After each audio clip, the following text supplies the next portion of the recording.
manusia nanti ketika mereka dihisab oleh Allah itu dibagi menjadi dua. Ahlul afiyah, ahlul musibah.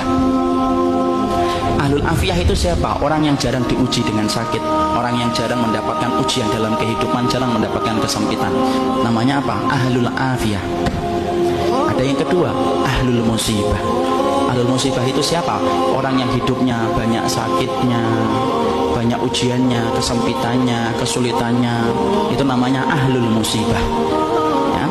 Ketika mereka dihisab oleh Allah Subhanahu wa taala, dihisab oleh Allah Subhanahu wa taala, Allah kemudian menyampaikan bagi dua, ahlul afiyah dengan ahlul musibah. Kemudian Allah berfirman, "Uhsub." Hisab itu ahlul afiyah, ahlul musibah dulu. Ahlul musibah kemudian dihisab oleh Allah lebih dulu. Para malaikat menghitung satu persatu perbuatannya dan menghitung bagaimana ujian yang dia rasakan dalam hidup ketika bersabar.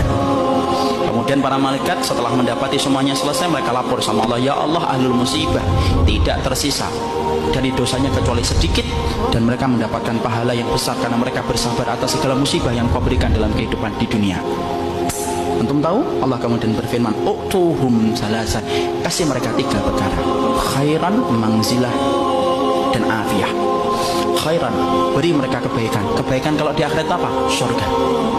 Beri mereka yang kedua, manzilah. Manzilah itu apa? Tempat yang paling tinggi di surga.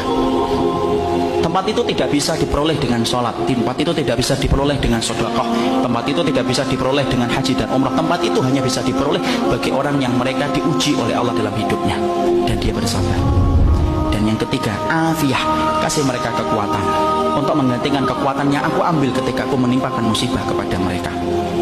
Maka ketika mereka dinaikkan ke tempat yang tinggi, ahlul afiyah, sebelum dihisab mereka mendongakkan kepala saking tingginya mereka. Dan ketika mereka melihat kedudukan ahlul musibah semacam itu, mereka sebelum dihisab berkata kepada Allah, "Ya Allah, kalau kami ngerti di balik setiap ujian seberat ini Engkau mengganti setiap kesulitan mereka, tolong ya Allah hidupkan kami lagi, lalu kasih kami ujian, potong-potong daging kami, daging-daging yang kecil, kami sabar untuk merasakan itu sampai mati, supaya kami mendapatkan tiga yang Kau janjikan kepada ahlul musibah saudara-saudara kami."